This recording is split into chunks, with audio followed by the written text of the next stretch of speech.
तो असल में भाजपा जो है वो उस तरह की ताकत है जो चाहती है कि खास जाति के लोग, खास वर्ण के लोग जो हैं उनके पास ही सारी चीज़ें जमा रहे, सारे चीज़ों पे उनका अधिकार बना रहे, और बाकी जो हैं जो वर्णाश्रम व्यवस्था में पीछे हैं, जो पीछे छूट गए लोग हैं, जिनको साजिश से पीछे धकेल दिया गया है, उनके पास कुछ नहीं। 2010 में जब भाजपा विपक्ष में थी तब वो लोग कह रहे थे कि जातीय जनगणना होना चाहिए।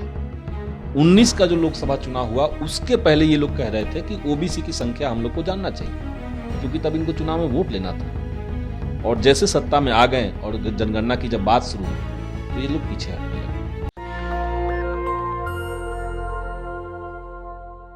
नमस्कार, मैं रवि, आप देख रहे हैं नेशनल दस्तक तस्वीर भारत की। इस वक्त हमारी मौजूदगी बिहार की राजधानी पटना में है और पटना में हमारे साथ माले के पालीगंज के विधायक संदीप सौरभ जी होंगे। संदीप जी लगातार अपनी बात को बेबाकी से रखने के लिए पूरे बिहार में जाने जाते हैं। युवा हैं, पीएचडी करके रखा है इन्होंने जेएनयू से और काफ़ी प्रबुद्ध विधायकों में से एक हैं। इनसे हमारी बातचीत आज जातीय जनगणना को लेकर होगी। बिहार एकमात्र ऐसा राज्य है पूरे देश में जहां जातीय जनगणना पे मुहर लग चुकी है। पक्ष और विपक्ष दोनों इस बात पे सहमत हो गए कि यहां पे जातीय जनगणना होगी। भाजपा यहां पे सहयोगी दल है जदयू की, लेकिन भाजपा की यहां एक ना चली, ना चाहते हुए भी भाजपा जदयू के साथ जातीय जनगणना पे सहमति बना पाई है। लेकिन वैचारिक तौर पे, मानसिक तौर पे अभी भी जो भाजपा के समर्थक हैं, जो भाजपा के नेता हैं, वह लगातार जातीय जनगणना का कहीं ना कहीं विरोध करते हुए भी दिखते हैं। सर, सवाल सीधा सा है, जातीय जनगणना क्यों? देखिए, देश के अंदर जो इनइक्वलिटी है, जो असमानता है, और जो टॉप के 1% लोगों के पास 76% संपत्ति है, तो ये तो जानना पड़ेगा सरकार को भी कि ये कौन लोग हैं जिनके पास संपत्ति संग्रहित हो चुका है। और देश के अंदर अगर सबसे गरीब लोगों के पास कुछ भी नहीं है, नीचे के 50% लोगों के पास मुश्किल से 16% संपत्ति है, तो ये कौन लोग हैं? अगर ये देश समझेगा नहीं, जो नीति निर्माता हैं अगर वो ठीक से समझेंगे नहीं कि संपत्ति का सर्कुलेशन कैसे हुआ है, किनके पास कितना संग्रहित है, कौन वंचित है, अगर ये जातीय आधार पर है, हम देख रहे हैं कि जातीय आधार पर है समाज के अंदर बटा हुआ चीज़, तब नीति निर्धारक जो हैं वो कैसे नीति बना पाएंगे। इसीलिए हमें लगता है कि देश के अंदर सही मायनों में जो विकास है उसको ज़रूरतमंद तक ले जाने के लिए जो रणनीति बनेगी, उसके लिए आपके पास ये आंकड़ा होना चाहिए कि किस जाति की कितनी संख्या है, कौन सी जाति की क्या स्थिति है, ये पूरा चीज़ होना चाहिए। 2010 में जब भाजपा विपक्ष में थी तब वो लोग कह रहे थे कि जातीय जनगणना होना चाहिए। 19 का जो लोकसभा चुनाव हुआ उसके पहले ये लोग कह रहे थे कि ओबीसी की संख्या हम लोग को जानना चाहिए, क्योंकि तब इनको चुनाव में वोट लेना था। और जैसे सत्ता में आ गए और जनगणना की जब बात शुरू हुई तो ये लोग पीछे हटने लगे। तो असल में भाजपा जो है वो उस तरह की ताकत है जो चाहती है कि खास जाति के लोग, खास वर्ण के लोग जो हैं उनके पास ही सारी चीज़ें जमा रहे, सारे चीज़ों पे उनका अधिकार बना रहे, और बाकी जो हैं जो वर्णाश्रम व्यवस्था में पीछे हैं, जो पीछे छूट गए लोग हैं, जिनको साजिश से पीछे धकेल दिया गया है, उनके पास कुछ ना हो। तो ये संकट है कि सदियों से जाति के नाम पे संपत्ति का बंटवारा हुआ, संपत्ति नहीं रखने दिया गया, लोगों को शिक्षा से दूर रखा गया। और शायद यही वजह है कि आप जहां रह रहे हैं इसके जस्ट बगल में जो जेपी सेतु है उसके नीचे जाके देखिए, सैकड़ों की संख्या में महादलित समाज के लोग, मुसहर समाज के लोगों के पास ना जमीन है, शिक्षा से कोसों दूर है। 75 साल हम अमृत महोत्सव मना रहे हैं आज़ादी का, लेकिन आज भी हमारे देश के लोगों के पास, गरीबों के पास 2 जून खाने को नहीं है, शिक्षा के लिए उनके पास न सोच है, न समझ है, न संसाधन है। तो इतना दूर रहने में जाति का कितना प्रभाव रहा है, कितनी वास्तविकता है कि जाति की वजह से ये लोग इतने पीछे रह गए? देखिए, इसमें तो जाति फैक्टर काम क्या है। हिंदुस्तान की जो संरचना बनी हुई है और जो वर्णाश्रम व्यवस्था इस देश में चलता रहा है आज से नहीं, सदियों से, और बाबा साहब भीमराव अम्बेडकर ने तो कहा था कि वर्णाश्रम व्यवस्था एक बिल्डिंग की तरह है जिसमें कोई लिफ्ट, कोई सीढ़ी नहीं है, जिसको जिस फ्लोर पे जन्म ले लिया उसको उसी फ्लोर पे मरना है। तो अभी जो देश के अंदर स्थिति है जिसमें ऐसे लैंडलॉर्ड्स हैं, ऐसे भूमाफिया हैं जिनके पास हजारों एकड़ ज़मीन है, वो किस जाति के हैं ये जानना चाहिए। क्योंकि वो खास तरह की जातियों के हैं। किसी के पास सर और- जमीन है या नहीं है, इसमें जाति का क्या रोल हो सकता है? जाति का रोल है। आप बिहार के अंदर ही मैं कह रहा हूं कि आप बिहार के अंदर जो भूमिहीन है, जो जिस चटाई के पर सो रहे हैं उस चटाई के नीचे की जमीन उनकी नहीं है, जिस थाली में खा रहे हैं उस थाली को जहां रखें वो उनकी जमीन नहीं है। ऐसे हजारों लाखों परिवार हैं। अब उन परिवारों का अगर जातीय विश्लेषण कीजिए तो वो सब महादलित परिवार से हैं, दलित परिवार से हैं, पिछड़े समुदाय से हैं। तो संपत्ति का बंटवारा जो आप कह ही रहे थे कि शिक्षा से उनको बेदखल रखा गया, उनको समझा दिया गया कि आपका काम सिर्फ सेवा करना है, सफाई करना है, गाय पालना है, आपका काम सरकार पे सोचना नहीं है, आपका काम पढ़ाई लिखाई करना नहीं है। तो ये जिनके लिए ये चीज़ें रिजर्व थी पहले से, अब वो तो आगे बढ़ गए। और जब एक बार वो लोग आगे बढ़ गए तो अपने लोगों को हाथ खींच करके ऊपर चढ़ाना, बाकियों के लिए दरवाज़ा बंद कर देना, तो समाज में दिखता है। जातीय जनगणना से जो होगा कि वो वस्तु स्थिति क्या है आज की। हम नहीं कह रहे हैं कि पुरानी जो स्थिति है उसको पलट दिया जाए और उनसे बदला लिया जाए, इंतकाम लिया जाए, ये तो हम नहीं कह रहे हैं। हम कह रहे हैं कि आज के समय में जाति में घुस के जाति का सुधार करना है। जाति में घुस के नहीं, जातियों की जो स्थिति है वो जान लेना है, किस जाति की क्या स्थिति है, तभी तो आप ऊपर से कुछ योजना दे पाएंगे। अदरवाइज जो आप योजना दे रहे हैं वो योजना तो वही लोग ले रहे हैं जिनके पास सब पहले से मौजूद है, नीचे तक तो वो जा नहीं रहा है।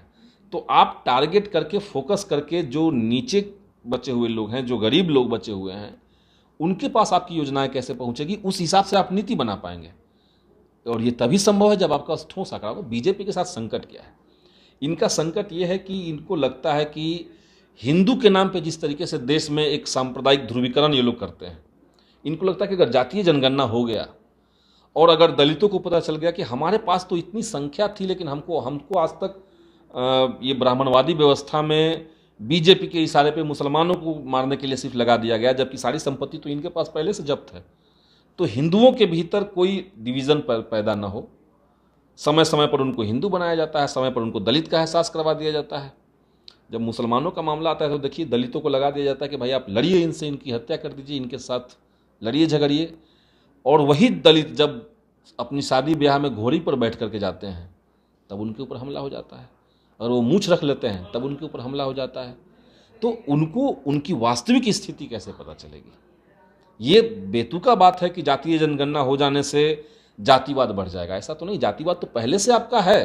चलिए सर, मैं आपको थोड़ा सा इंटरफेरेंस करूंगा। एक सवाल है, जाति जनगणना को इस तरह से पेश किया जा रहा है विपक्ष के द्वारा, आप लोगों के द्वारा, कि सारे मर्ज की दवा जातीय जनगणना ही है। सर सवाल मेरा सीधा सा है, क्या जातीय जनगणना हो जाने से जो 30% गरीब हैं, जिनके पास भूमि नहीं है, भूमिहीन किसान हैं, क्या उनको ज़मीन मिल पाएगी? आपकी लड़ाई रही है, धन और धरती बट के रहेगी। दूसरा सवाल, जिसका उदाहरण हमने दिया कि जो लोग वंचित हैं, शिक्षा से दूर हैं, जिन लोगों को खाने का आफत है, भुखमरी इंडेक्स में हमारे देश के हालात बहुत ख़राब है, जानते ही हैं, 102 नंबर पर 119 देशों में।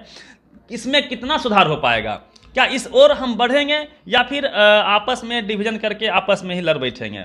इस ओर बढ़ने का एक रास्ता मिल सकता है। बाकी जातीय जनगणना हो जाने, लड़ाई लंबी हो सकती है। जातीय जनगणना हो जाने मात्र से समस्याओं का समाधान हो जाएगा, ऐसा नहीं है। एक वस्तु स्थिति समझ करके नीति बनाने में आसानी होगी। आप जेन्युइन जो नीति है वो आप बना पाएंगे, ग्राउंड पे उसको पहुंचा पाएंगे। ये जातीय जनगणना से फायदा है। जैसे आरक्षण ये नहीं है कि आप आरक्षण ला देंगे तो सारे दलितों को आप पहुंचा देंगे कहीं पे ऊपर की तरफ खींच लेंगे, नहीं। जो 10th पास करके 12th जो पास कर गया, 12वीं के बाद जो पढ़ाई कर रहा है, उनको ही आरक्षण का फायदा मिलता है। लेकिन जो लाखों करोड़ों की संख्या में जो मैट्रिक तक ही नहीं पहुंच पा रहे हैं बच्चे, उनको तो आरक्षण नहीं मिल रहा है। लेकिन जिनको आरक्षण मिल रहा है वो नीचे से उनको खींचने में मदद कर रहे हैं। चलिए सर, मैं ट्रिकल डाउन फॉर्मूला से वो नीचे जा रहा है।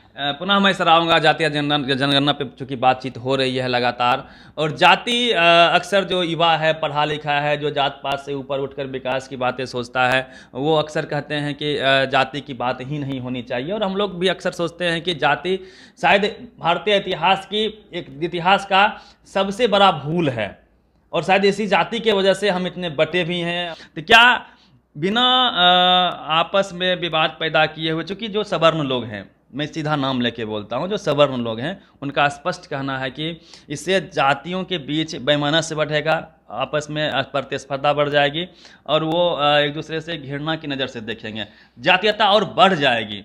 इस पे क्या सवाल है? देखिए, एक तो जातिवाद जो है वो कोई भूल नहीं बल्कि एक षड्यंत्र था और कुछ खास लोगों के तरफ से किया हुआ षड्यंत्र था, जिस षड्यंत्र के चलते देश उसका खामियाजा आज तक भुगत रहा है।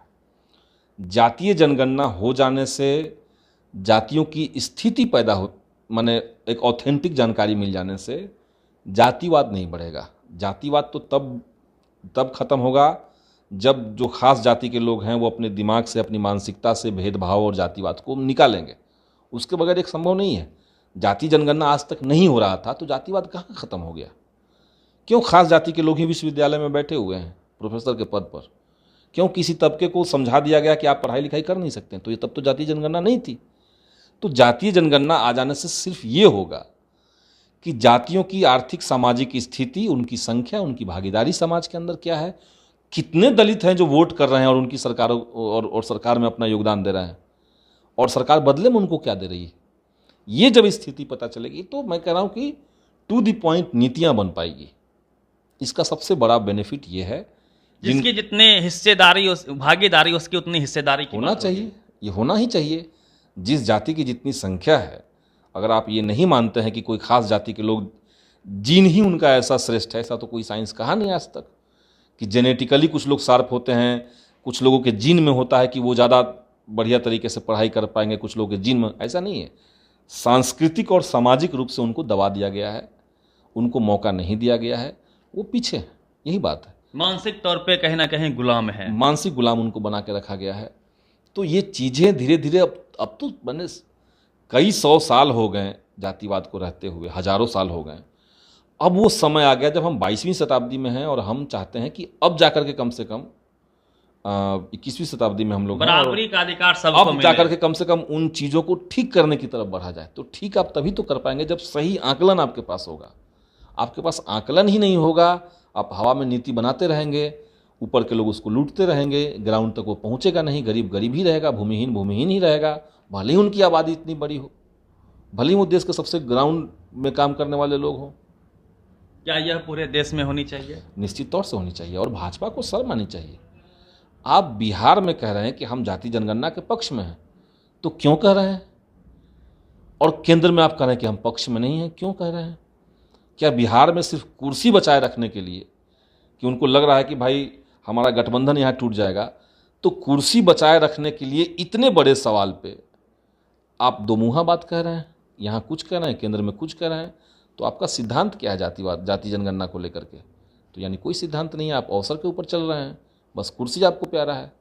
तो भाजपा को समझना चाहिए कि जो बिहार के अंदर वो लोग कह रहे हैं कि बिहार में जाति जनगणना हो जाएगा तो ठीक रहेगा, बिहार के जो लोग बाहर दूसरे राज्यों में काम कर रहे हैं उनकी स्थिति कैसे पता चलेगी? इसलिए पूरा एक मुकम्मल जातीय जनगणना पूरे देश के अंदर हो जाए। हर चीज़ का तो जनगणना हो रहा है, गाय बैल घोड़े घोड़ी मुर्गा मुर्गी सब तो गिने जा रहे हैं, वो तो तब तो कोई दिक्कत नहीं है। अलग अलग धर्मों को आप काउंट करें तो कहाँ धार्मिक वैमनस्य उसके चलते बढ़ गया? वो तो आप बढ़ा रहे हैं, हिंदू मुस्लिम राजनीति करके तब बढ़ रहा है। नहीं तो किस धर्म के लोगों की कितनी संख्या है ये तो हर जनगणना में आता है, तब तो कोई उसके चलते विभेद पैदा नहीं होता है। तो इसलिए जातीय जनगणना से भी कोई विभेद पैदा नहीं होगा जब तक कि उसका मिसयूज़ नहीं होगा, जब तक कि भाजपा जैसी ताकतें जो हैं वो उसको एक दूसरे के खिलाफ खड़ा नहीं करेंगी। चलिए, बहुत बहुत धन्यवाद संदीप सर आपका। नेशनल दस्तक की आपसे गुजारिश है कि अगर इसको बचाना चाहते हैं तो नेशनल दस्तक को सब्सक्राइब करने के लिए रेड कलर के सब्सक्राइब बटन को दबाएं, फिर बेल आइकन की घंटी दबाएं। नेशनल दस्तक को बचाने के लिए बहुत ज़रूरी है कि हर खबर को शेयर करें, लाइक करें, कमेंट जरूर करें।